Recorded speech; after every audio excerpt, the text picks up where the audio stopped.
bo'ldi.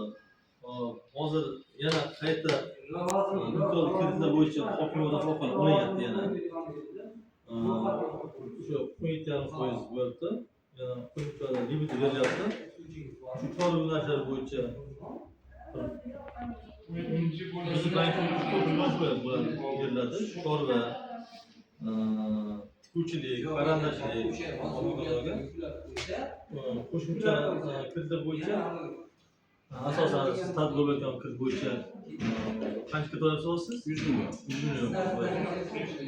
Bu ham o'sha 12-chi qaror asosan berilayotgan, bu ham 17% bo'layotgan bo'lsa kerak hozir. Bu ham 7 yil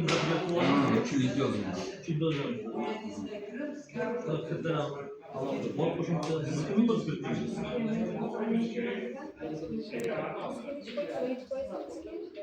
Sizlarga shunaqa bo'lishi kerak, xotinoqizlarga bo'lishi kerak.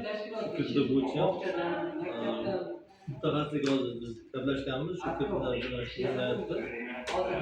Qo'shimcha aytganda o'sha ayrim holatlarda to'lovlar qisqa muammolar bo'ladi.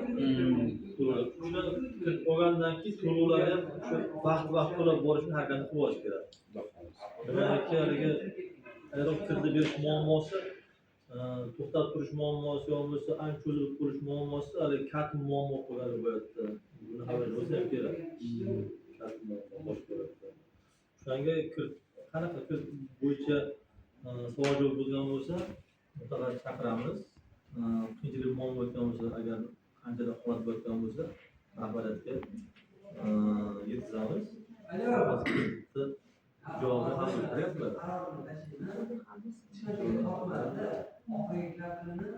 Sizga ham hozir bo'lib qoldi. Sizga ham hozir platformani ishlasa jarayonda bo'ladi. Sizga hozir naqd pul bo'yicha bo'lyaptimi yo? Naqd pul bo'yicha. Oldin aylanma bilan bo'lganmi? Yangi ochilgan. Sizga aylanma bilangiz bormi? Bor.